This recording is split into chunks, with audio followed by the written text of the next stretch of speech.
Good evening. Welcome to the British Library this evening for Elizabeth I and Mary Queen of Scots, Two Queens, One Future. I'm Alan Bryson. I'm one of the curators here. I'm co-curating an exhibition that opens on Friday, Elizabeth and Mary, Royal Cousins, Rival Queens.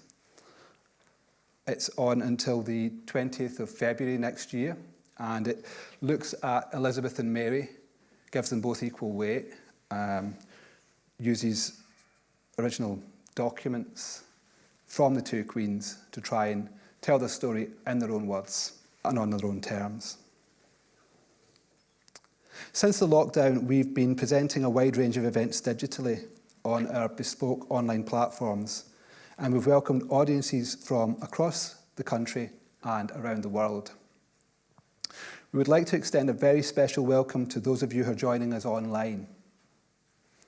We hope that you enjoy this evening. At the end of the lecture, we'll be taking questions from our online and in-house audiences. If you're watching online, submit your questions using the question box below the video. And for our audience in the theatre, raise your hand and the microphone will be brought to you.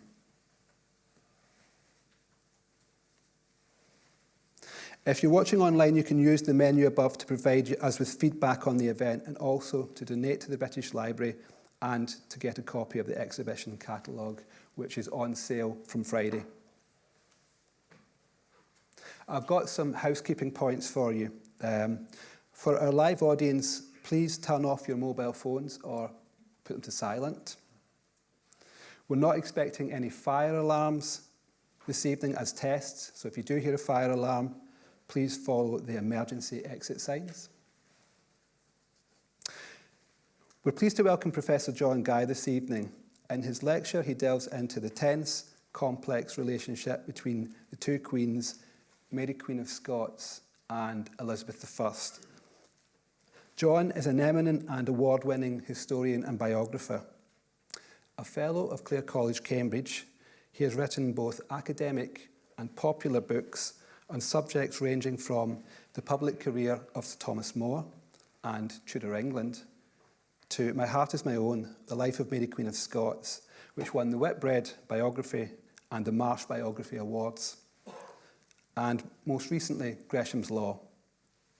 John has presented or contributed to numerous television programmes and documentaries and appears regularly on BBC Radio flagship cultural programmes.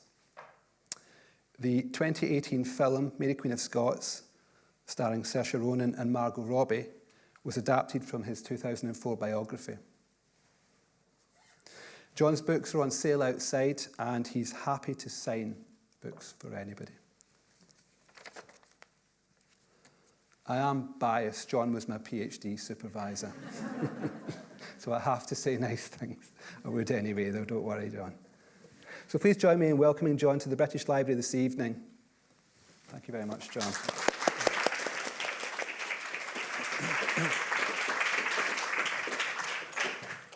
Thank you very much. This is a dynastic story, but it's also a personal story. It's the personal story of two relatively young women when the story starts, who became queens, who conducted a relationship that lasted for almost 30 years, but a relationship which, as we might say, post-pandemic, was decidedly virtual, rather than, as we say, face-to-face, because it was a relationship conducted through their letters, through the speeches of their ambassadors, and through their exchanges of gifts. It was a fraught and tangled relationship. It ended up that only one of these two queens was going to survive, but that was absolutely not how the story started, quite the contrary. Well, let's move on. It's partly a dynastic story, and of course it starts with the founder of the Tudor dynasty, Henry VII up here, Elizabeth of York. Elizabeth, of course, was the granddaughter of Henry VII, the daughter of Henry VIII by Anne Boleyn, his second wife. But also, Henry VIII had an elder sister, Margaret, and she married James IV of Scotland, and the result of that marriage was James V, whoops, there we go, James V, and he married as his second wife, Mary of Guise, a French princess, and of course Mary Queen of Scots is the daughter of James V and Mary of Guise, which means that she was the great-granddaughter of Henry VII, which is why they were cousins, but they were cousins, as you would say, strictly correctly, one generation removed. Okay. Now, character, it seems to me, is formed in childhood and adolescence. These two women had very, very similar educations as young women. They studied French, Latin, a little bit of Greek. They studied history, a little bit of philosophy. They studied, of course, history, and because they were women who were in the line of succession, they also studied rhetoric, which was normally essentially the art of public speaking, oratory, which is normally, of course, confined to boys in the 16th century. And what's quite interesting, of course, is that when Elizabeth was in the succession, she studied rhetoric, and when she was out of the succession, at various points, the rhetoric was taken away. But although their educations were very similar, their talents were rather different. Mary, she loved music, she loved dancing, she loved poetry, she loved, if you like, more sort of aesthetic things. Elizabeth was very bookish. She was very good at languages. She was very interested in religious studies, especially later on. She was hugely expert in the classics. She was much less interested than Mary was in outdoor sports, particularly riding. Elizabeth later did become a bit of a huntswoman, and she rode out, but that was only after she'd teamed up, as it were, with Robert Dudley, really at the beginning of her reign. It is also Mary always loved the theatre.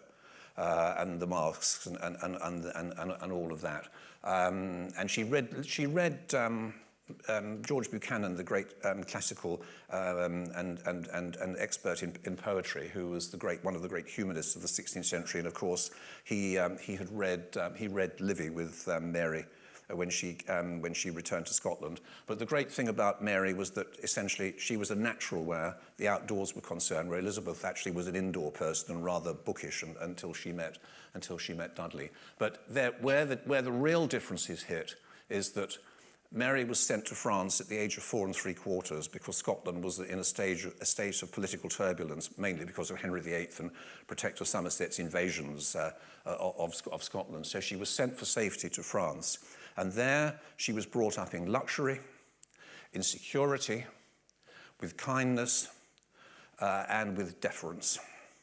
And because of that, she was gregarious, she was generous, she was probably too trusting.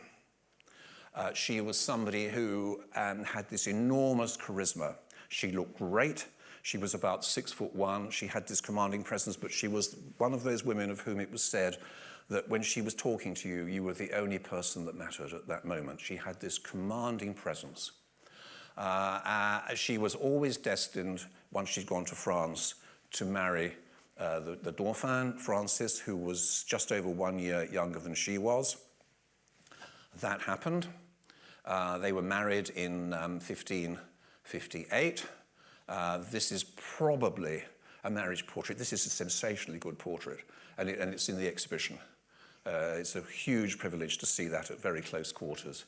The image of Francis and Mary, I hope, is in the exhibition digitally.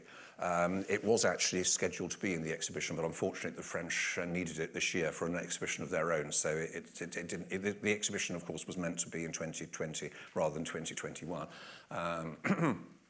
But still, Mary, she had this more relaxed approach. But of course, the consequence of that was too, she could become a bit of a risk taker. Later in the story, Mary would say, "A queen is not a queen unless she actually, is prepared to act." Now, Elizabeth was completely different. Steely, reserved, distant. If you were lucky enough to have an audience with Elizabeth, you'd probably get frostbite. She was not, a sort of touchy-feely person. And again, character is shaped. There are reasons for that.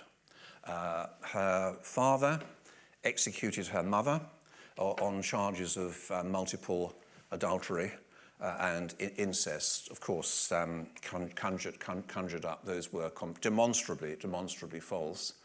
But of course, in Edward's reign, this portrait is about, there are sharp eyes in the audience who are going to tell me that actually I've got my date wrong. It's not 1548 and she's not 14 or 15, but actually this painting, which is probably by William Scots, who was the court painter who basically got the best commissions once Hans Holbein the Younger was dead. This painting is something like the second to the last. The companion painting of Edward is also by Scots and was done more or less at the same time. There's something like the second to the last in the inventory of Henry's goods, and Henry's inventory was being compiled as late as 1548 and 1549. So the chances are that those portraits were commissioned by Henry, but they were not completed for perhaps another year or so afterwards. But of course, in Edward's reign, Elizabeth, she and Edward got on very well, but Edward did not think that women should be queens. And when he got sick and made his device for the succession, he cut out both of his sisters. He thought they were bastards because Henry had bastardized them as part of his own dynastic succession plan. He also thought, although the Catholic Mary was absolutely beyond the pale because she was a Catholic, Mary Tudor that is, Elizabeth wasn't Protestant enough. And so, she was to be cut out too. But I think something that I think you just can't get away from. Once Henry was dead, Elizabeth went into the household of her lost stepmother, Catherine Parr. And Catherine Parr married her true love, Thomas Seymour, who's there up top right. And Seymour essentially sexually abused Elizabeth. And the most humiliating thing that Elizabeth ever had to do was to write to Protector Somerset, Seymour's brother, who was effectively de facto regent, while Edward was in his minority, to write to Protector Somerset and deny the rumour that she was pregnant by Thomas Seymour. Again, in Mary Tudor's reign, the Catholic Mary Tudor, who succeeded Edward, she married Philip of Spain, not yet Philip II of Spain, although he was to become that. So the man who sent the Spanish Armada to England, much later in the story, was actually in charge of armaments and so on at the Tower of London and knew exactly what was, how everything worked in England. That's one of the great ironies of history. But of course, Wyatt's rebellion was designed in 1554. The spring of 1554 was designed to put a Protestant, i.e. Elizabeth, on the throne, for which Mary wanted to have Elizabeth put on trial for treason. She couldn't prove it, so it never happened. But Elizabeth was first in the Tower, in fear of her life, and then she was held under house arrest at Woodstock for almost a year. And when she spoke later to parliaments, I know what it is to be a sovereign, and I know what it is to be a subject. I also know about the infinite cupidity of men and ambition and how they're always looking to the next successor, and basically how you can't trust these blokes because they're totally unreliable, and you need to watch it. And also, probably the last thing you want to do is marry them. This is somebody who was talking from hard-won experience. Again, it's a sensational portrait, but one just has to regret that at some point in the past it was catastrophically cleaned, and we can't now read what the book was and what the book said, because you can be absolutely sure that in the original you would have been able to do that, and we would really like to know what it was that Elizabeth was reading at the time. Right, now let's move on. Francis II dies very young. Mary returns to Scotland to take up her throne. She has been Queen of Scots since the age of 6 days because her father died, James V died 6 days after she was born, but her mother, Mary of Guise, who we saw in the second slide, eventually became regent. She died just before this audience took place. When this audience took place in August 1560, Francis II is still alive, but he was to die at the end of the year. Then, in August 1560, Mary of Guise, Mary Queen of Scots' mother, had just died. And she was sent out. She was now effectively titular Queen of Scotland, in reality, in fact. And she did her first solo royal audience with, the Henry Kissinger of Tudor diplomacy, Sir Nicholas Throckmorton, who we will meet again later in the talk. And in that audience, she spoke in Scots, which gives the lie to all those people who tried to tell me during the production of the Mary Queen of Scots film that Mary didn't speak Scots. And Throckmorton spoke English. Of course, they were emphasizing their nationality. They could both have conversed much more fluently and easily in French. But that was how things were. That was diplomacy. But Mary calls for amity, saying the two queens were both of one blood, of one country, and in one island, of one house and one stock, the queen coming of the brother, and I of the sister. And a little bit later, in another audience, which is after Francis II has died, she makes Throckmorton an offer to be taken back to Elizabeth. And this gives the lie to any suggestion that they were mortal enemies from the beginning of the story. Because Mary said, I will make Elizabeth an offer. If she will recognize me as her heir apparent, should she never marry and have children, I now will recognize her as the lawful Queen of England for the whole of her life, and if she marries and has children, I will step back. Now, Elizabeth, when that offer was received, was very tempted, but for reasons that I'll explain, that never really came to pass. Now, here's another sensational portrait. Probably the preliminary drawing is by Francois Clouet. The art historians are arguing whether this is a Francois Clouet painting or a workshop painting, because there are several versions, of which this is the best. But here Mary is now, this is how she looked when Throckmorton saw her the first time. She's just aged 17. She's wearing her mourning dress for her mother. If you can see, it's a black gown, but with this great white elaborate veil which goes right down to the knees, called the Doyle Blanc in France. This is what she was sitting for this portrait while Throckmorton was speaking to her. And during the interview, she said, I'll give this portrait to Elizabeth. I'll send it to Elizabeth if Elizabeth will reciprocate. For I assure you, if I thought she would not send me hers, she should not have mine. But she was curious about her sister queen, and this is one of the other things that we should get right from the beginning of the story. These two young women, at the beginning of Elizabeth's reign, she was 25. At the beginning of Mary's personal reign, she's just 18. They had an infinite curiosity about one another. And they were the only two women on the planet who understood what it was to be like in the other woman's shoes. None of the men around could understand that. They called each other sister at this stage. They were not just cousin, my dearest cousin, but my dearest sister. They even talked a little bit later, symbolically, of marrying one another, because they were two queens in neighbouring kingdoms in the same island. How could this go wrong? Yes, they were of different faiths. Mary was a Catholic, but when Mary returned to Scotland, she respected the Protestant Reformation in Scotland. The deal was, which she had arranged with her councillors, she could worship privately as a Catholic in her own chapel. But she would respect the Protestant Reformation in Scotland and not interfere with it. And that is what she did for pretty much the whole of her personal rule. Well, let's just pursue the theme of this infinite curiosity of the two queens for a little moment, because this came back when, in late September 1564, Mary sent Sir James Melville south to talk to Elizabeth. And I'll explain why when we get to the next slide, why that meeting took place. But during those meetings, which thank goodness Melville wrote about in this effective diary of events, Elizabeth gave him a real grilling. What was she like? Is she more beautiful than me? How tall is she? What's her interests? What can she play the virginals?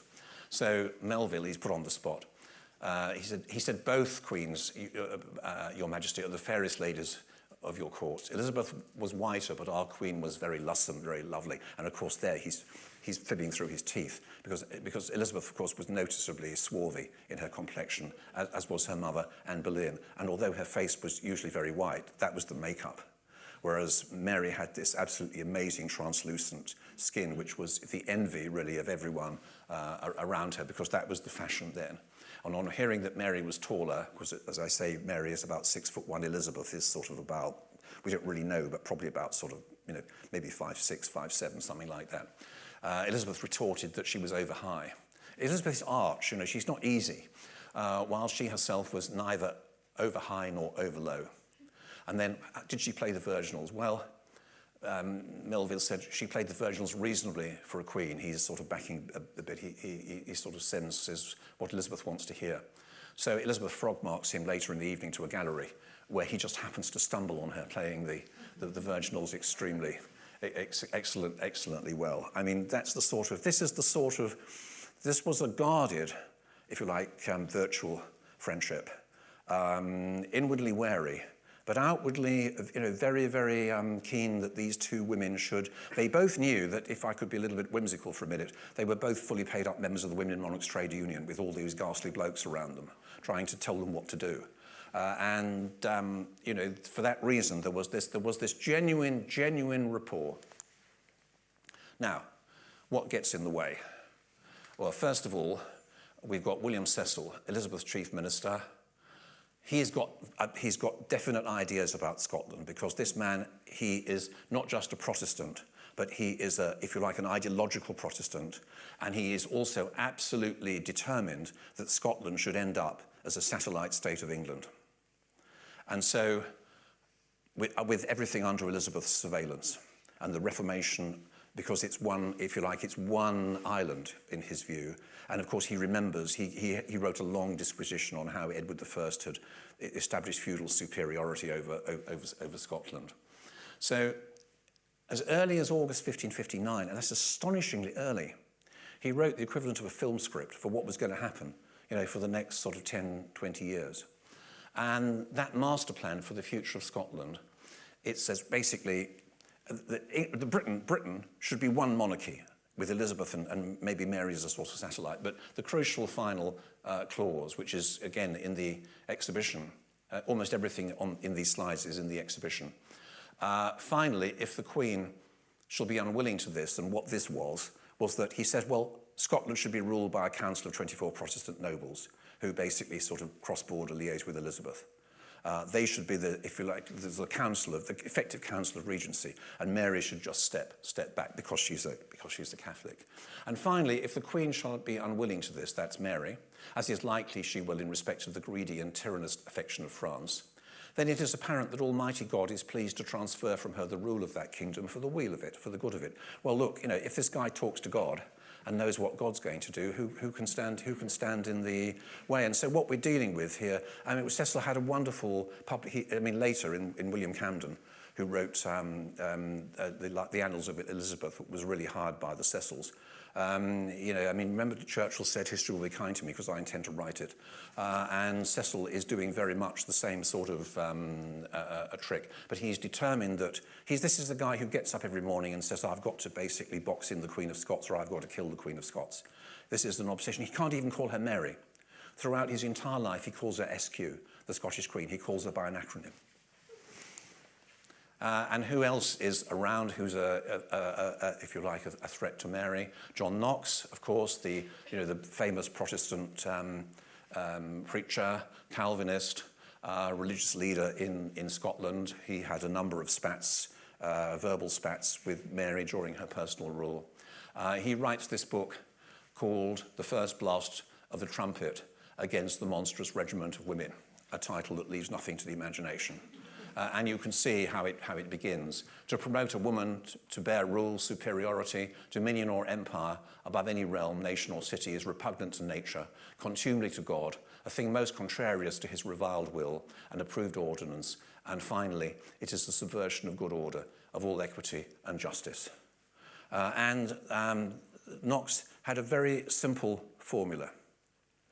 He wrote this book, it came out in 1558. He was a bit unlucky that it came out on sale in the streets of London just as Elizabeth was proclaimed queen. But he actually wrote it against the Catholic Mary Tudor and Mary of Guise. He did not write it expressly against Mary Queen of Scots because he was he was basically writing it a little bit ahead of when she was going to come back. But he has a very simple theorem, a very simple hypothesis. Catholic women rulers are idolatresses like Jezebel and Athaliah in the Old Testament, and they should be deposed. They can be deposed and killed, and the dogs should lick their blood, like they did Ahab's, or Jezebel's for that matter. Now, when Elizabeth came to the throne, again, and if you're watching in Scotland, I have to be a little bit careful what I say about what actually Knox wanted to do when he came back, and he was in Dieppe waiting to come back to the British Isles after he'd come back from Geneva and elsewhere. What he really wanted to do was to come back to London, where he'd been in Edward VI's reign and sent his sons to Oxford or Cambridge. He did not want to go back to Edinburgh. That for him, and so he wrote to Cecil. This is all in the library. It's not in the exhibition, but I'm just telling you this because it's just a great story. He wrote to Cecil and said, well, I want to come back, but look, what I wrote doesn't apply to Elizabeth. She's an extraordinary queen because she's queen by an extraordinary dispensation of God like Deborah.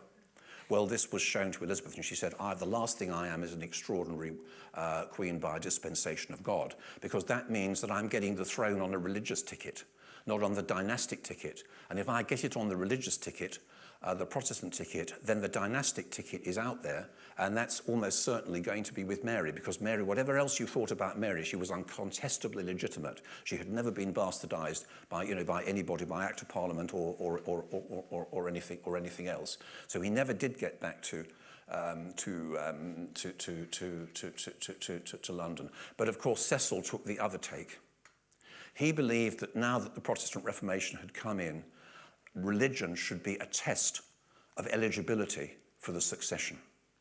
He put religion first and dynasty second, and Elizabeth took it the other way around. And that, ladies and gentlemen, is the great seismic flaw that underpins the whole of Elizabethan history until Mary Queen of Scots is dead. Now, these two women, they got on so well. They were exchanging gifts in 1561 and early 1562. They were even talking of marrying each other. And the great plan was that there was going to be a personal interview. They almost met twice, actually. This was the first occasion. I'll tell you later what the other one was. They were going to meet. Originally, the idea was Nottingham or York, and then it was settled on York. It was going to be in the summer of 1562. Everything was arranged. Travelex UK had been hired to set up the Bureau de Change so that the Scots would change their money into English money. Everything was set. But Cecil was determined that they should not meet. Determined, of course, he got his cue when the French Wars of Religion broke out first in France. And of course, these are his, the great thing about Cecil is he sat up all night writing memos to himself, so that you can get into his head like you can get into the head of no other Tudor character. But here we go. I put little sort of arrows to give you a bit of a cue. The affairs in France remain not only uncompounded, but by bloodshed on both parts likely to increase. Well, yes, and that was the eventual reason why the meeting was cancelled. But the second one, the Queen of Scots will insinuate herself to some sorts of people of this realm to further her claim, and she'll give occasion to such people as love change. This woman was so charismatic. I mean, when she was a prisoner in England, people were sent to basically get things out of her or quiz her, and they all started thinking, she's just this wonderful person. I mean, she is just so charming, and she's just so able to just capture your heart and your thoughts. So she was dangerous. In the end, the meeting was cancelled because Mary's uncle, Francis, Duke of Guise, was leading his troops back towards. Basically, he was moving through his home territory, and he came across a couple of hundred Huguenots worshipping in a barn near Vassy, and 23 Protestants were killed, and so that did it, and you can see why. The thing is that Cecil had written the communique, the equivalent of the press release, cancelling the meeting 2 weeks before that happened. And he just had it in his pocket ready to pull out. So he was trying to persuade Elizabeth, but say Elizabeth wanted the meeting. And there are these two, possibly three occasions when Elizabeth and Mary did almost meet, and they could have actually done, as Mary always believed, a woman-to-woman settlement. Elizabeth now makes her biggest, I think, probably one of the biggest mistakes of her reign, actually, because it's absolutely untrue to say that Elizabeth ruled all the time from the head and Mary ruled from the heart. That, of course, comes from Knox's paradigm. Catholic women rulers are Catholics who rule from passion, not reason, because they're Catholics, whereas Protestants rule from reason and not passion. And this is where it comes from. But here, Elizabeth had one of her big ideas that was actually rather a foolish idea, because she decided that she needed to control who was Mary going to marry. She wanted to control Mary's marriage, so she decides the best way to do that is to marry her to an English nobleman whom she can trust. And who does she front? But her very own, I wouldn't say discarded lover, but basically the only guy she ever truly loved, Lord Robert Dudley, with whom she had herself created a sex scandal in 1559-60 by spending night after night with him in his chamber, which caused, when Mary was having her portrait painted, and so on, this was the talk and the scandal of Europe. Then Mary was the absolute model of respectability. But anyway, Elizabeth got this idea, and not only that, they were all to live together in a ménage à trois with Elizabeth, going around the standing palaces up and down the Thames. This was an absolutely mad idea. And of course, the last person who wanted to marry Mary was Dudley. Please find someone else. He was doing all these. He was almost working with Mary to actually sort of put a kibosh on this. That's another sensational portrait. Stephen van der Merlen. He was, if you're an art person, he was a sort of chum of Antonis More. And of course, Antonis More was a great sort of. He became one of Charles V's painters, Philip II's court painter for a while. Of course, he knew the work of Titian. And anyone who looks at that painting knows that whoever painted that had either seen an engraving or an original of the Emperor Charles V with his dog. A painting which, by the way, could have been in Brussels, because, of course, the Habsburgs were based in Brussels in this period. That was where their main sort of cultural centre was, not in Spain. Well, of course, Mary was incensed. Doth your mistress in good earnest, she told Thomas Randolph, he's the English ambassador to Scotland, doth your mistress in good earnest wish me to marry my Lord Robert? Does that conform to her promise to use me as her sister or daughter, to marry her subject? Elsewhere, when in the Josie Rourke film of 2018, Mary turns around and says, doth it stand with my honour to marry my sister's subject? She was quoting straight out of the archives. So that fell flat on its face. But Mary was determined to marry, and this is another great big difference with Elizabeth. Mary knew that in a dynastic monarchy, you marry, if you're a female ruler, you marry and you settle the succession by having a son, or preferably an heir and a spare. And that is what Mary intended to do. Diana knew exactly what dynastic monarchy is. Kate Middleton knows exactly what dynastic monarchy is. And in conversation with, the great thing about this story is that because they were apart all the time, and because there were these ambassadors, you keep getting their words reported word for word by the ambassadors. It's an absolute gift to a biographer. And Mary says to Randolph at St Andrews in February 1565, not to marry, it cannot be for me, to defer it long, many incommodities ensue. And by then, she's cast her eyes on the bloke who she thinks can fulfill this role. Henry Lord Darnley, who also is a great grandson of Henry VII, because the same Margaret, who was Henry's elder sister, had a second marriage to the Earl of Angus, and the result of that was Lady Margaret Douglas, who then married the Earl of Lennox, and Darnley is their son.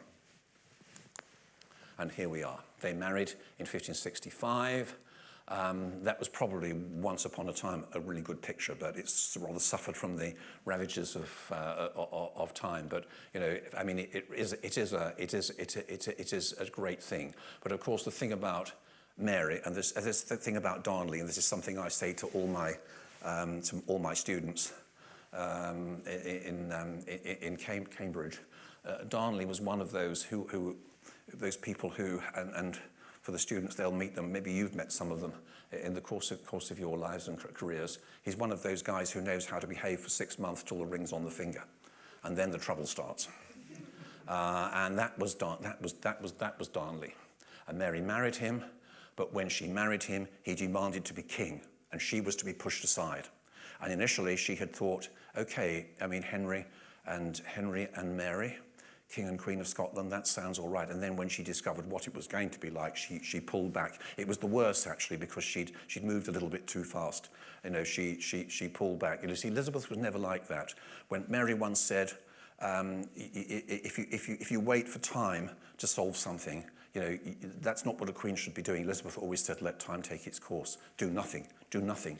Hopefully the problem will solve itself. And of course, once Cecil heard this, I can't resist putting that in. He was absolutely, well, I mean, he was just almost apoplectic, because what he says in this memo is the people of England will flock to her, whether they're Protestants or Catholics, because she's done what a woman ruler ought to do. She's going to marry and settle the succession. And that, of course, is exactly what she sets about doing. Never mind that she's a Catholic. Of course, remember that the Protestant Reformation at the beginning of Elizabeth's reign was very fragile. You know, I mean, I've often said that the Protestants at the beginning of Elizabeth's reign were like the Bolsheviks in 1917. They were trying to take over an entire country and reculturalize it. Elizabeth has this very different take, and this is one of the, maybe it doesn't look great, but I can tell you this is one of the great stars of the show. Because while all this was going on, Cecil was pushing for Elizabeth to marry and settle the succession. He wanted her to marry Charles of Austria, the Archduke Charles of Austria, because he was a Catholic, but it was thought that he would be a moderate Catholic. Elizabeth certainly didn't want to do it. She had no intention of doing it. But he went much further. And here you see that any modern politician, up to, you know, if you like, tricks, has nothing on William Cecil. Because he got planted speeches in Parliament. He got people to stand up and petition that Elizabeth should marry and settle the succession. He tried it in 1563. He tried it again in 1566. And he even infiltrates through his personal secretary a Commons committee to make the preamble to the tax bill of 1566, to make the granting of the tax conditional on Elizabeth marrying or settling the succession. And that is in a dynastic monarchy, in a, if you like, a divine right monarchy, which these monarchies are, that is absolute dynamite. And Elizabeth knew pretty much exactly what she was doing. So when she dissolved the session at the end, normally, although we think of Elizabeth as a great orator who always sort of gave her own speeches, normally she would actually draft a speech in outline, or if you like, just give briefing notes, and send in the Lord Keeper or Lord Chancellor, in this case Nicholas Bacon, to give the speech. And that's exactly what she does here, except this she keeps back. I love to think that the folds were already there and she just pulled it out of her pockets. And yes, ladies and gentlemen, costume. I read in the journal of the costume history that Elizabethan formal dress did actually have pockets inside. I love to think that she pulled this out. And at the very end, after the end of the speech, she got up and made a supplementary. And this was her speech. And in that, she said, I mean, I'll read it off the screen actually.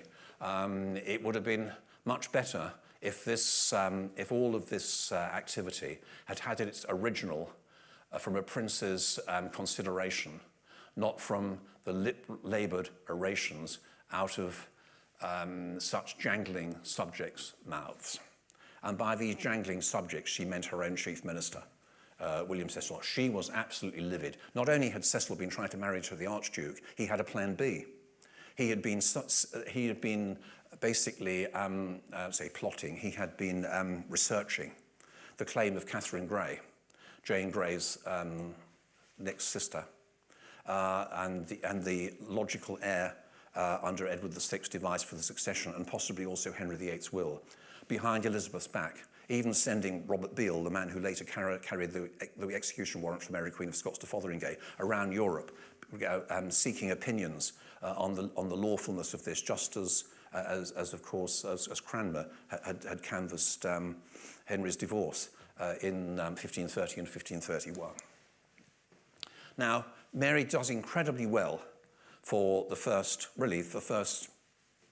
5 years of her reign. The problem comes when she marries Darnley, and Darnley upsets the political equilibrium in Scotland. Mary's half-brother, James Stuart, Earl of Murray, he rebels. He can't take Darnley. He doesn't like Darnley. He doesn't want to be subordinate to Darnley, who thinks he's king. He leads a rebellion, and Mary proves herself to be the warrior queen. She gets on her horse, she puts on a steel helmet, she puts a pistol in her holster. It's all described by Randolph in his dispatches, and she leads her army, and Murray is driven out of the kingdom. But from this point onwards, she's up against it by men who essentially either don't want to be ruled by a woman or they can't stomach Darnley. Because the next thing that happens, of course, is that Darnley, in an attempt to unsettle Mary, but also he allies essentially with those Scottish lords who want to get Murray back, who's fled into exile in England.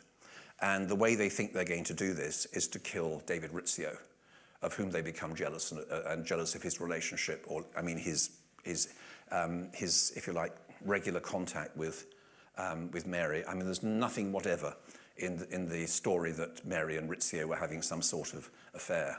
On the contrary, actually, Darnley, who was actually bisexual, and Rizzio were probably the ones who were actually caught red-handed in bed together. But that all turned sour, and so Mary's secretary is killed in her presence. In her presence, he's stabbed multiple times by the conspirators, and in the course of that event, one of the sort of lesser Scottish lords called Andrew Carr of Fordensides, he's the one that points a loaded pistol at Mary's pregnant stomach. And has her absolutely in terror of her life. Mary recovers from that. She rebuilds, she woos Darnley back, which of course means that because Darnley'd signed a bond with all of these other people, he reneges. Now they're after Darnley. In the middle of all this, her baby is born. James is born in Edinburgh Castle. She is afraid. She does it right inside the castle, where you can still see the room, where it's all very, very well defended. There's also a moment because of this. She is after the birth. She is extremely unwell and at the point of death. She probably had a gastric ulcer, and this gastric ulcer probably burst at around this moment. She made her will, or the first of her wills, and in that will she committed her son James to Elizabeth's custody to bring up and look after. And there was a new round of diplomacy about which we don't know very much because the documents probably disappeared in the Cottonian Library fire in 1732. But there is this letter from Mary to the English Privy Council expressing thanks for the good offers just received from Margot's sister in November 1566. Elizabeth is so prone now to make some sort of settlement with Mary that she sends an ambassador to James's christening. She sends a font which weighs 333 ounces, which I think is 21 pounds of solid gold. And she opens up negotiations again, and Robert Melville, and not James this time, but Robert Melville, his brother, goes as Mary's ambassador. And what these offers are to be a new treaty of inviolable amity, in which queen to queen, woman to woman, they settle their differences and the future of England and Scotland. And I know about that because very fortunately, Bishop Keith, who wrote a history of Scotland essentially in the late 18th and early 19th centuries, he had a copyist. No one then took their own notes. They sent a copyist in to do it. he had a copyist who had access to the Cottonian manuscripts before the fire of 1732, and the notes are in the National Library of Scotland. And that's how I know about this. So that's another crucial moment when, if you like, we're not really yet ready to talk about reconciliation because the falling out is not yet so great. But this is a moment when there could have been some definite settlement in which Cecil sort of got squeezed to the side. But no, the next thing, of course, is that Darnley has now made so many enemies in Scotland, and he's plotting to go abroad and to take Prince James with him. He's plotting to have Mary basically ousted. The Scottish lords get fed up with him, and he's murdered, rather famously or infamously, at Kirk-of-Field in the first British gunpowder plot at 2 o'clock in the morning on the 10th of February 1567. That's a narrative history painting in which the whole story is told on the one sheet. It's rather like the narrative history paintings in what is absolutely so marvellous in the Great Council Chamber in the Palazzo Ducale in Venice. So you can see the whole saga here. That was the house where Darnley was lodging that night. It's destroyed in an explosion. He clearly heard the rattling of keys or some sort of intruders. He and his valet, William Taylor, they left the building. They climbed out using a rope, that's the rope meant to be, and a chair, which was the standard method of escaping from a fire in 16th century Scotland. Ropes and chairs, that was the way to do it. That's Darnley's police. They got down into the alley just behind the property, which was called Thieves' Row, and they went into a nearby garden where they were strangled by these people here on horseback, the leader of whom was none other than Andrew Carr of Fordenside. So there you go. That was how that happened. There was not a mark on Darnley's body, but Darnley is dead, and of course this causes an absolute ruction in Scotland. And Mary now is, I mean, there's only so much you can take. You could take a rebellion, your secretary's, murdered in front of your eyes and a loaded revolver pointed at your pregnant stomach. And then Darnley is murdered. Step forward, James Hepburn, Earl of Bothwell, who is the only nobleman in Scotland. And he's an important nobleman because he's one of only 2 solvent noblemen in Scotland. He's one of only 2 noblemen who were able to raise an army off their own bat. He steps forward as Mary's protector, which is okay. That's what happens in Scotland. That is what happened when James IV was killed and Margaret, the Earl of Angus, became Margaret Tudor's protector. And then he insisted on marrying her. That's what happens. And this happened again, but then he demanded marriage as the price of protection. And whether or not he certainly abducts her on the way back from Stirling at Armand Bridge as she just comes into Edinburgh. Armand Bridge is basically just next to where Edinburgh Airport is today. He abducts her. He takes her to Dunbar Castle. A lot of historians think that he raped her. I don't think he raped her, or if he did, I think she would never have married him because she valued her honour above her life. But I do think this was a man for whom psychological coercion was second nature. And 3 days later, she had agreed to marry him. She was boxed into a corner. She later says how highly offended she is with his use of force to have us in his power, but then goes on very interestingly to say, this realm being divided in factions as it is cannot be contained in order unless our authority be assisted and set forth by the fortification of a man. Well, of course, Bothwell then falls out with everybody else because he wants to be king, and none of the nobles want that. And so Mary and Bothwell are cornered at Carberry Hill up here. It was a bad day for them because Carberry Hill is just near Inveresk, which is just near Musselburgh, just outside Edinburgh. They went up on the high ground. The Confederate lords, the Protestant lords with their forces were down here. It was a very long, hot day. There was a standoff. They had water. They had not got water with them. But somebody did turn up with a large barrel of wine, at which point, that was it. the troops got dehydrated and a little bit tipsy, and that was the end of the day. So Mary comes down on her pony in a borrowed dress with Mary Seton, one of her 4 Marys, next to her. They agree a settlement, and she'll be given an honourable safe conduct and security and so on. In fact, what they do is they take her and lock her up in Lochleven Castle. They imprison her and force her to abdicate. Elizabeth is horrified. To force an anointed queen to abdicate is worse than whoever killed Lord Darnley. She sends Throckmorton back up to Scotland, get her out, get her restored, absolutely to her former position. Cecil sends Throckmorton with different instructions. Keep her in. Scotland's to be ruled by a council of 24 nobles. All of this stuff. She's to have no power, no money. And at the end of the memo, I have to say my heart leapt when I saw that in the archives when I first stumbled across it.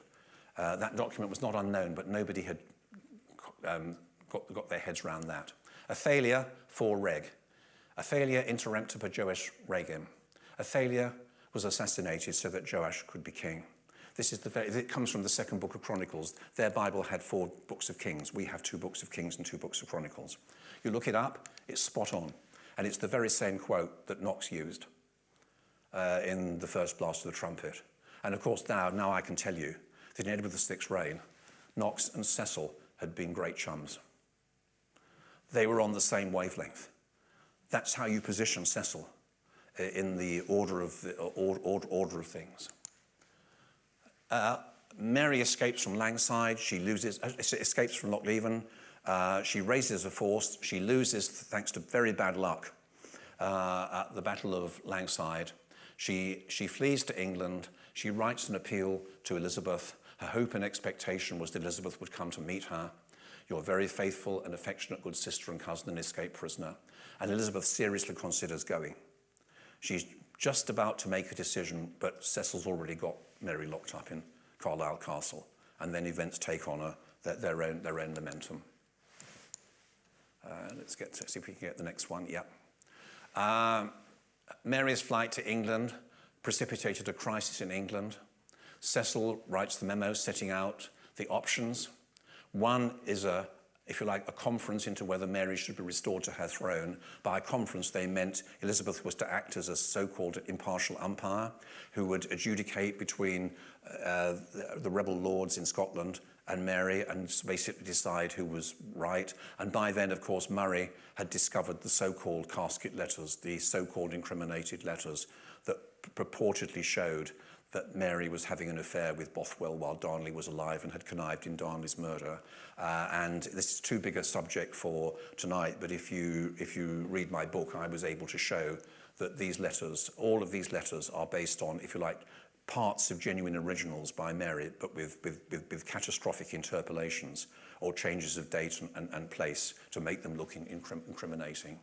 When Elizabeth finally saw them, she realised that something was fishy here, but didn't know quite what it was. And so there was a conference. Elizabeth adjourned it, and everyone was sworn to secrecy. So it was as if nothing had happened. The other option was that Mary might be married off and return to Scotland, perhaps to rule conjointly with her son. A plan was devised by Mary's supporters, with Leicester, of course, also prominent in this idea, to marry Mary to the Duke of Norfolk. That was a really respectable idea. It was actually rather a good idea. He was a reasonably trusted, ostensibly Protestant nobleman. He did have Catholic sympathies, but so many did in Elizabethan England. He was quite taken by the idea, but no one told Elizabeth, even though she had previously actually suggested Norfolk as a possible husband for Mary when she proposed Leicester as Robert Dudley as a candidate for Mary's hand. Elizabeth, that's it, it's off. Everyone made their peace with Elizabeth except the dukes of the Earls of Northumberland and Westmoreland, who were sort of, the ones at the party when the music stopped who had no chairs. They bring about the Northern Rising. They feel they have no choice because they're going to be imprisoned or whatever, and their estates confiscated.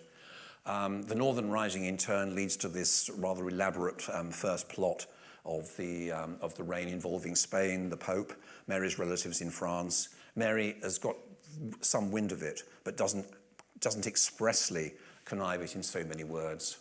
Cecil's response is simply to publish the casket letters in phony Scots, with a little bit of a treatise at the front, which is said to be by George Buchanan and never was. His chum Thomas Wilson, his old chum from St John's College, Cambridge, faked it up in phony Scots. You cannot believe this stuff. And it was given in brown envelopes to members of the Commons going into the 1572 Parliament, who quote from it. His chums, his assured friends quote from it. And of course, the point of this is to get Mary into. This is the first genuine sexed-up dossier. Mary is this. It's all sex, violence, murder, and adultery, and conspiracy. And it had a great mileage. The Victorians believed this stuff. This is one reason why Mary has had such a terrible, terrible press. Mary now in prison. She's in prison for almost 19 years. She appeals for a reconciliation. 1571, Sheffield, I am your cousin, the nearest you have in the world. If it please you, think what you would do in my place. That's a great line. As is, if it does not please you to have regard for me, you can have my life, but not my heart. That's our Mary. My heart is my own. She used that expression a couple of times. Elizabeth didn't reply. Another 11 years. Mary writes again a 10-page letter, her so-called De Profundis, or perpetual testimony. She's been seriously ill again. She thinks she's going to die. Let this letter serve for perpetual testimony and engraving upon your conscience. Let me have the satisfaction before I die of seeing all matters happily settled between us. Believe, madam, I shall not live long, so there cannot remain to you any foundation for jealousy or mistrust on my account. Mary ends with a renewed appeal for a good amity and a perfect intelligence between these two realms. That's been her line really since the beginning of the story. Nothing happens until 1584. 1583, the Throckmorton plot, which is really a plot by Mary's Catholic relatives, the Guise family in France, who've come into a ton of money in their heartland of Lorraine and are in a position to fund an invasion fleet from the Channel ports to come in and do a sort of, if you like, an early armada, but a French armada. Now, Elizabeth steps back, and this is one of the great stars of the exhibition. I wrote about this in the Telegraph last Tuesday at some considerable length, because this turned up in a cache of documents not seen since 1762, when, if I'm allowed to speak very freely, they had been clearly purloined, which is, Sotheby's said very delicately in the catalogue that the early provenance remains very obscure, which basically means they'd been nicked, probably during a house move, ripped out so roughly that the original binding sewing thread was still hanging to the pages ripped out. But Elizabeth, now thinking that she might actually have to do something and even put Mary on trial and sign a death warrant, steps back. She wants a reconciliation. She wants to settle this. And she writes this letter, for she herself knoweth how great contentment and liking we had for a time of her friendship, which as we then esteemed as a singular and extraordinary blessing of God, to have one so nearly tied unto us in blood and neighbourhood, so greatly affected towards us as we then conceived, so are we now as much grieved to behold the alteration and interruption thereof. It wasn't all plain sailing, because Elizabeth referred back rather tetchily to this reference, which is really 2 years before, please remove the jealousy or mistrust. There's no reason for you now to harbour any old jealousy or mistrust on my account. And Elizabeth was rather frosty about that and did answer it and said the only jealousy and mistrust was caused by Mary's own actions and not by anything that Elizabeth had done. But she ends the letter by saying, Mary should send one of her secretaries to acquaint us with such matter as she shall think meet by him to impart to us. If she wants a settlement, send your secretary. She sends actually Claude Nor, her confidential secretary. He was to bring with him such proposal as might work upon good ground, a thorough reconciliation between us. Well, wow. I mean, the possibilities there are endless. Was there really going to be, was Schiller really right in, in Mary Stuart? Was Donizetti right in Maria Stuarda? Was Josie Rourke right? And Beau Willimon in one of the very rare excursions into fiction in the 2018 Hollywood, in the Hollywood film. This is now on long loan, along with all 43 items from the cache to the British Library, which is an absolute coup for the library, and 5 of the absolute stars of this cache are actually in the exhibition. But of course you can follow it up, because I always knew about this, but why is Claude Nord sending these proposals? Now we know that Elizabeth had invited them. It's the missing piece of the jigsaw. And Elizabeth had invited them. He'd gone to see her. He'd taken the proposals. She withdrew for a month in conditions of absolute secrecy. Ministers shooed away. The central ideas of the proposal, Mary reckoned, it's the white flag, it's surrender. She recognises Elizabeth as lawful queen, will not claim the English succession during Elizabeth's life, will not support Elizabeth's rebels, will not enter into a treaty with foreign rulers against England. On returning to Scotland, will continue to defend the religious status quo, will give past opponents an amnesty, Elizabeth to have a veto on James's marriage, James to join with Mary in this treaty. Elizabeth was taken by this. What went wrong? But it wasn't Mary and it wasn't Elizabeth, it was James. He's now 18. He doesn't want Elizabeth to fix his marriage. He certainly doesn't want to be a joint sovereign in Scotland with Mary. He writes to Mary and says, I'll always honour you with the title of Queen Mother, but forget coming back here as Queen. It's too bad. It's gone. The moment's passed. And it's from that moment, that explains why, with the Babington plot in 1586, this is the first moment that Mary unguardedly, dangerously involves herself in conspiracy. Up till that point, she's never endorsed a conspiracy specifically by letter, and that's what she does. But unfortunately, Walsingham, Elizabeth's spy master, trained by Cecil, who's really the first spy master, and Walsingham is his successor. Walsingham catches her out. This is a very famous story. She's put on trial. She is condemned, but it needs Elizabeth to sign the death warrant. Cecil does get her to sign the warrant on the 1st of February, but she backtracks. He's had the warrant, by the way, in his pocket for the best part of 2-3 weeks. He gets her to sign it by telling her that the Spanish Armadas landed a year early in Wales. That's how he does it. This gets lost to history, but that's how these politics went. But despite signing the death warrant, Elizabeth backtracked. She didn't want to be responsible for Mary's death, because for one sovereign to order the execution of another in writing with her own hand was to attenuate the ideal of monarchy. Divine right monarchy could not be attenuated in that way. And of course, if you hadn't executed Mary Queen of Scots, it would have probably been much more difficult to execute Charles I in 1649. She backtracks. She is willing. She instructs Walsingham to write to Amias Paulet, the last jailer of Mary. She says, why don't you, Walsingham, why don't you tell Paulet to do away with Mary quietly? And of course, Walsingham's appalled. And Paulet won't do it because he knows he'll get the blame. Elizabeth's walking away. Much later, my time is running out, so I need to bring it to an end. But much later, Robert Cecil, Cecil's son, in the 1590s, writes a memo by the side of a letter which he's been ordered to write by Elizabeth, saying the Queen will have her ministers do what she will disavow. And Elizabeth had learnt this trick because of Wyatt's rebellion. You don't get caught out firsthand with the responsibility for anything. You're McCavity, you're the cat that's never there. But nobody will do it. So in response, Cecil just convenes selected Privy Councillors clandestinely. They agree to send the warrant to Fotheringay regardless. The proceedings were to be kept very secret. Elizabeth was to know nothing until Mary was dead, and they all sign it. It's almost like a covenant. They sign it and send it to the Earl of Kent, who's one of the commissioners for Mary's execution. They send another one to the Earl of Shrewsbury, but that doesn't survive. That's another jewel another Sotheby's discovery, but not from this cache. It was from an earlier cache. I think that was sold about something like 1997.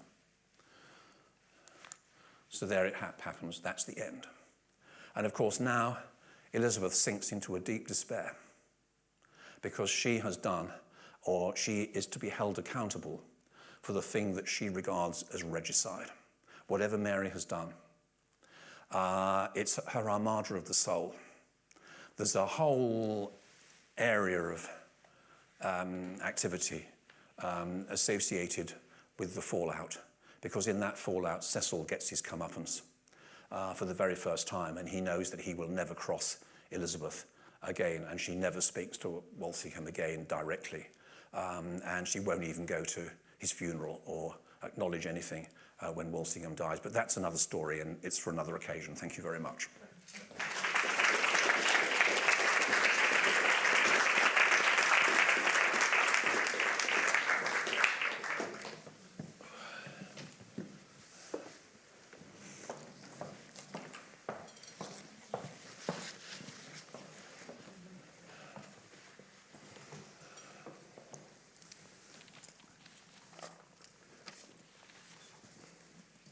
Well, thank you, John, for a wonderful paper.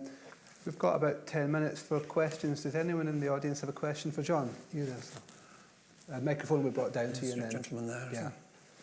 So if you just wait till the microphone comes down.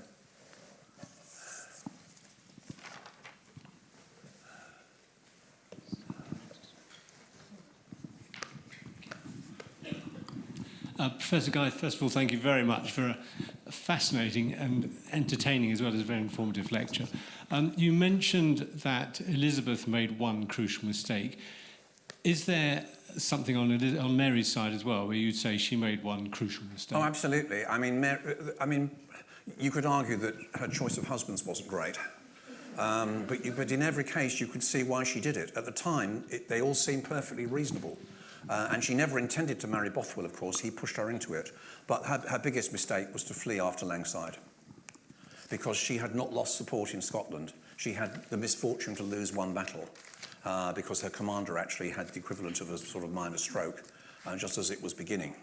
But she had support, and even people who had opposed her, even people like Maitland of Lethington, who had been involved in Rizzio's murder, had been involved in Darnley's murder. There were people who formed the backbone of a Queen's party, and if she had stayed in Scotland, she might well have got it back. Remember, these Scottish politics are very sort of turbulent, and it's like a sort of kaleidoscope. And if she had somehow managed to just hang on in there, people, I think, could have come and rallied round her. The problem by fleeing to England was she completely miscalculated what would happen and the crisis that it would cause in England. You know, even though Elizabeth did, I mean, you know, she sent Elizabeth a diamond ring, which Elizabeth had sent to her in 1562, one of those gifts that I mentioned, in the hope that Elizabeth would be activated. And Elizabeth was moved. I mean, when woman to woman, those two, this is the tragedy. This is the tragedy. If you just wait for the microphone. So at the front. Okay. Thank you. How much did Elizabeth know of Burleigh's manoeuvres, and why did she let herself be manipulated so much? Well, I think the thing is that she and Cecil go back to 1548, and Cecil's, you know, he's on her side. He's probably all she's got, in the sense that there are, you know, the alternative, a man as clever as Cecil, who would have coped just as well, and did under James I, of course, Henry Howard, but he's a sort of crypto-Catholic and rather risky. I mean, Elizabeth and Cecil have this, it's not a romantic relationship like Elizabeth and Robert Dudley, whom she makes Earl of Leicester. It is a close relationship, and in those horrible years in Edward's reign and in Mary's reign, Cecil had been protecting her. And of course, you know, I mean, our sensitivities have changed. You know, I mean, Cecil's argument was, the things that he did them to save Elizabeth from herself, because she was far too generous to Mary.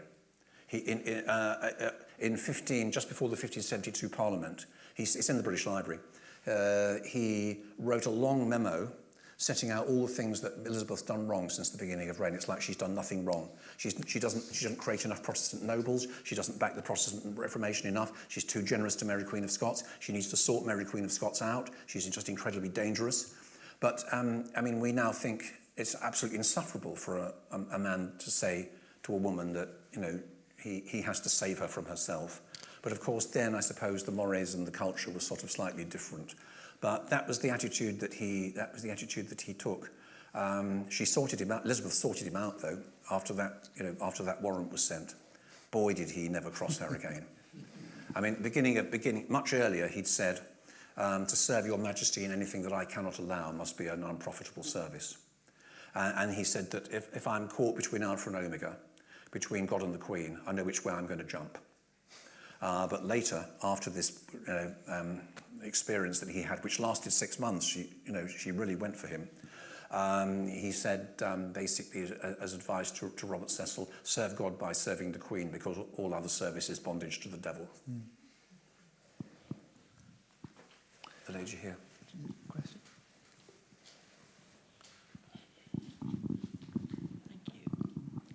Thank you very much. It was very interesting. At the end, you talked about Elizabeth's reluctance to have Mary, executed.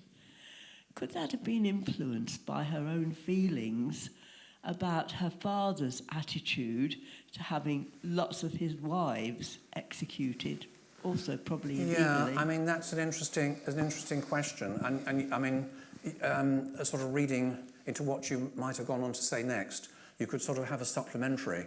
When Mary, the Catholic Mary Tudor, put Elizabeth in the Tower, she wrote this famous Tide letter, which is in the exhibition, you know, basically pleading that before she was condemned, would Mary please give her an audience so she could basically, you know, be reconciled in person. And Mary Tudor refused. And of course, Elizabeth didn't remember that when it came to Mary Queen of Scots. I mean, yes, there was a proposal for reconciliation, and she was very taken with this idea that Mary gave this total surrender. I'm not sure that I think that Elizabeth was certainly influenced by what had happened to her mother, but I'm not sure. You see, the thing is that Elizabeth was after the Babington plot, Elizabeth was not reluctant that Mary should be killed. She wanted her assassinated by somebody else in the middle of the night, like Richard II or Henry VI, because she didn't carry the can. For us, this is a very sort of technical distinction, but for her, it was the difference between bearing responsibility for an event which attenuated the ideal of monarchy and basically, you know, her security and survival. That was the sort of, because then it was only one of them could really, one of them could survive. Say, to us it seems very artificial, but to her it was very real. And when James VI, you know, you've killed my mother, you know, Elizabeth writes back and says, well, it was an unfortunate accident. And she spends quite a while, a bit like, I suppose, I'm allowed to say this about Boris Johnson, because before he does one of his U-turns, you know, she's pushing this unfortunate accident line, and then, you know, basically reality sets in, and Walsingham has to sort of step in and explain certainly to the French government how Mary had been so incredibly dangerous, and, you know, Elizabeth's life was in peril, and so this was really the only course that they could have taken. But I actually do believe, you know, it's a bit, I'm not saying there's a direct link, because of course there isn't, but, you know, Henry the Fourth speech, you know, at the end of Richard II, you know, when he laments, you know, what's been done to Richard, and, you know, sort of where he stands in conscience and how he stands with God. That's exactly how Elizabeth was. Elizabeth believed this was an unbearable blot on her conscience, that she had signed this warrant and it had gone and Mary had been killed in that way. And I say, when I you know, when I wrote about this a little bit in Elizabeth of Forgotten Years in 2016, by which time I'd had a preview of the letter from the Sotheby's cache, but of course I hadn't actually got a copy of it, because then it was in private hands.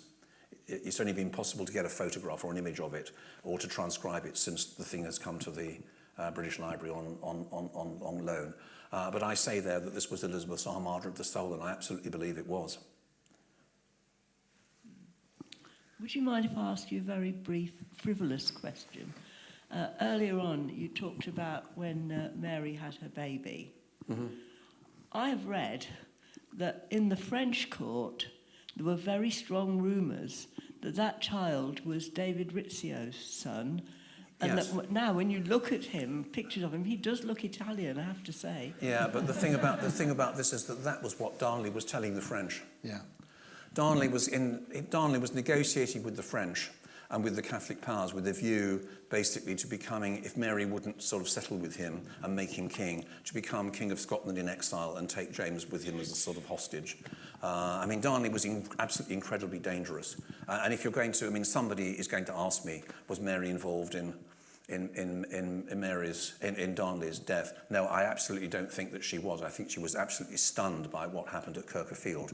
But Mary was quite a realist. When she went to fetch Darnley from Glasgow to bring him back to Edinburgh when he was recovering from treatment for syphilis, she wanted to take him to Craigmillar Castle and keep him locked up for a very long time. She didn't want to kill him any more than Henry II wanted Becket to be killed. It was other people that did that work, and Bothwell played an important part of that. But Murray knew about it, and Maitland of Lethington certainly knew about it. And I mean, they were all up to their necks in this. But I mean, you know, there is a passage in one of the casket letters which talks about Craigmillar. And think you what may happen when he's treated by physic and so on. They were going to give him his treatment for his syphilis at Craigmillar Castle. But he was going to be kept locked up because that was the only thing that you could do to stop him all in this endless plotting. Otherwise, Scotland would just fall into the sort of chasm that briefly it did. And when Darnley chose to go to Kirkerfield and not basically to Craigmillar, he feared, because the keeper of Craigmillar was Simon Preston, who he knew to be hostile and very much in Mary's pocket. And he chose to go to Kirkerfield. Mary did not, as the casket letters falsely claimed, did not take him to Craigmillar. But no, I mean, Mary was, look, these queens were living in the 16th century. You know, Mary knew what had to be done in the end with Darnley, but not to kill him. And Elizabeth wanted Mary dead, but she didn't want to have the responsibility right at the end. But she even only wanted Mary dead right at the end. I mean, it's this idea that they were mortal enemies is incredibly late in the story. Gentleman up there, do you want to? Thank you very much for the lecture. I noted down that you said that Elizabeth trying to control Mary's marriage through Robert Dudley was one of the biggest mistakes of her reign. Do you think, other than Howard, there was a better nobleman she could have proposed a marriage to, or do you think the whole idea of trying to control her marriage was wrong in itself? Could you say the last bit again? You said about Elizabeth trying to marry Robert Dudley to Mary being one of the biggest mistakes of her reign. Do you think that she should have proposed Howard, or was there a better option? Or, in fact, was the whole idea of trying to control the marriage in itself? Well, I mean, she wanted... the idea of marrying Lord Robert Dudley was that, you know, he would be totally safe. He'd do whatever Elizabeth wanted him to do. I mean, Dudley was the only man that Elizabeth ever really loved. But, I mean, I've been in this game for 40 years now. And, I mean, you can argue... You can't go to one document or one source and say, this proves that Elizabeth was determined never to marry. But when you add it all up, and read through her weasel words to Parliament about how, you know, she'll marry at the right time and when she finds the right bloke and all the rest of it. I mean, she did say right at the beginning of the reign, you know, let it be that basically a marble slab proclaims that, you know, this queen reigned for so long, so many years a virgin. And Robert Dudley, who did know, tells the secretary of the French ambassador, I think it's something in the early 1560s, they're having basically a glass of wine late in the evening and chatting away. And Dudley says, I've known this woman since she was 8, which in itself is a really interesting statement. I've known this woman since she was 8, and I know now that she never intends to marry. And then he spoils it by adding, unless perhaps she marries me.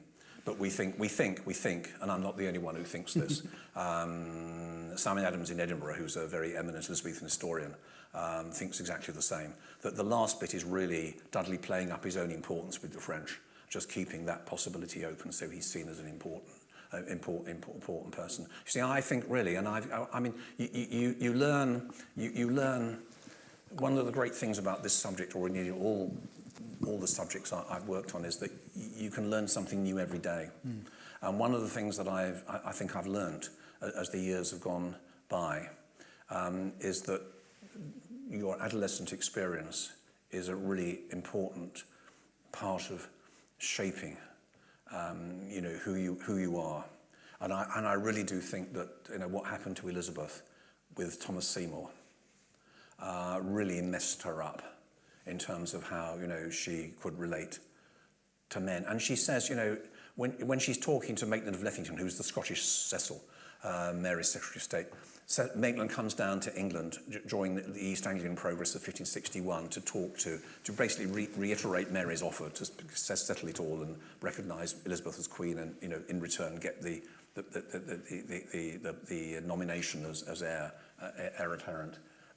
He keeps a diary again of what was said, and he says that that's when Elizabeth says, basically princes have to fear their own children. Think I should love my own winding sheet. And she talks about the infinite cupidity of men, and how basically it was all faction and conspiracy in her brother and sister's reign.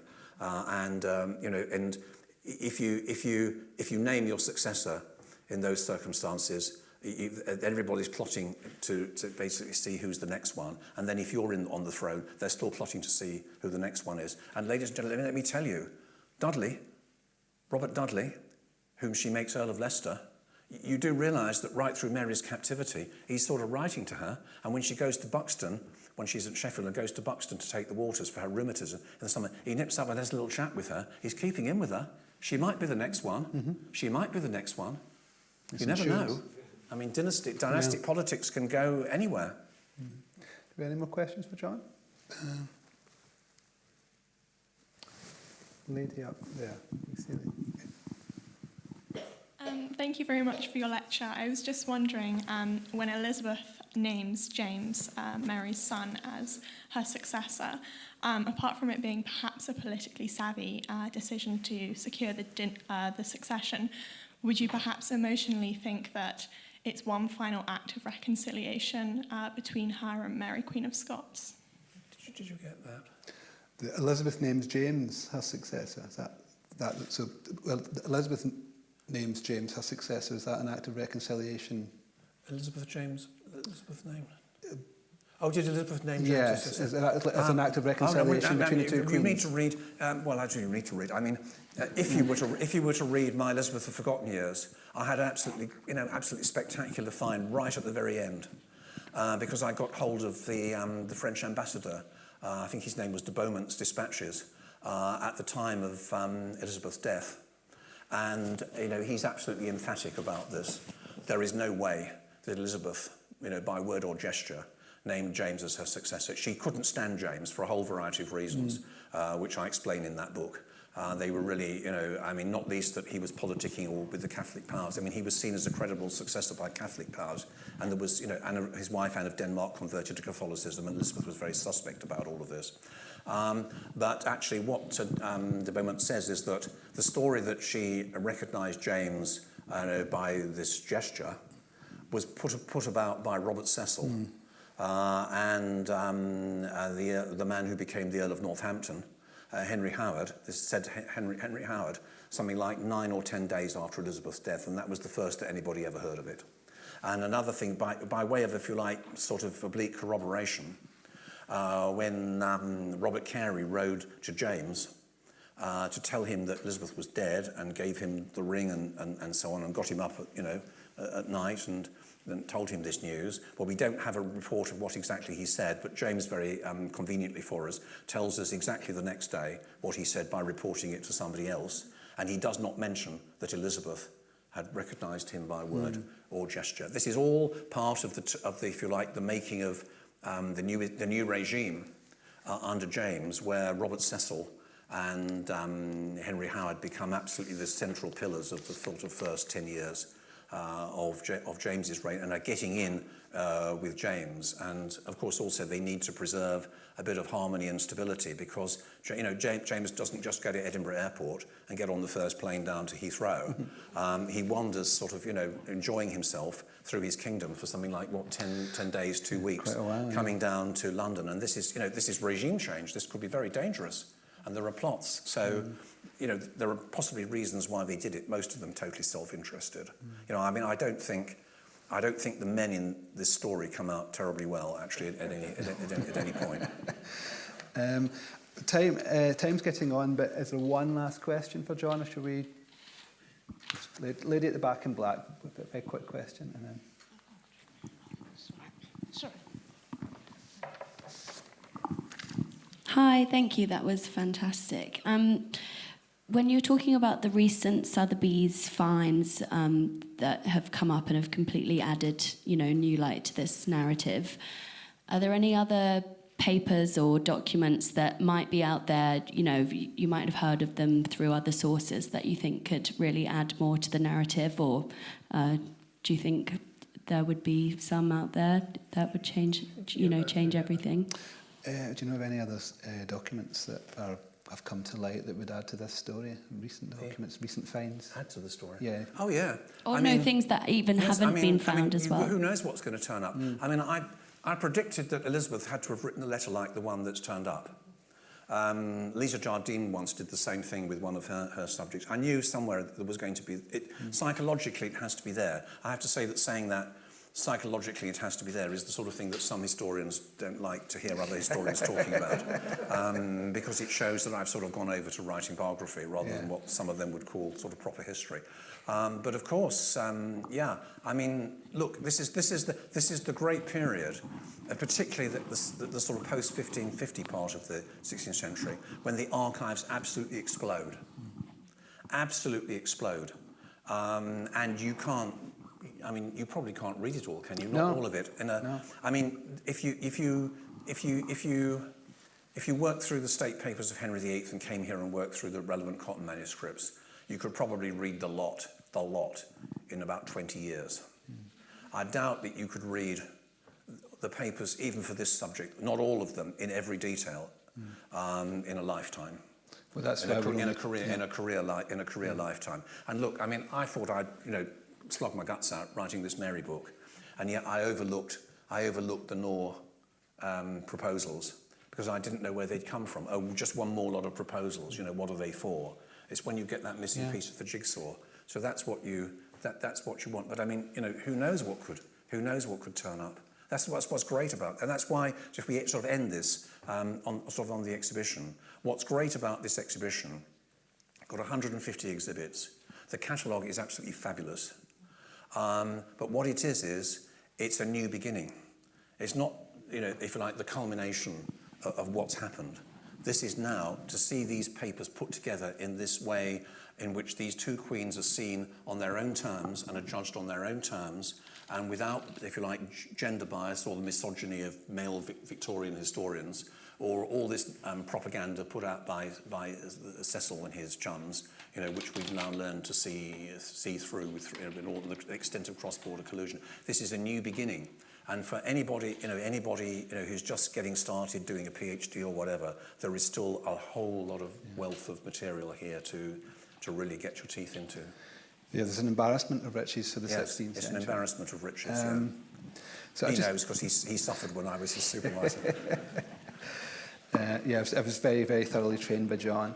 I'd like to thank you all for being our audience on site here in the Knowledge Centre of the British Library, and to thank you for being our audience online.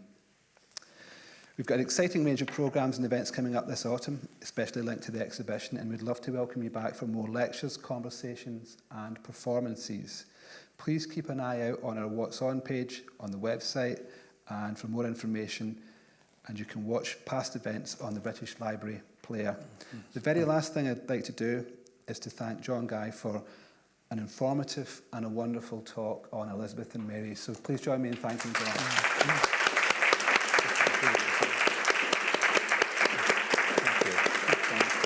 Good to see you again, John.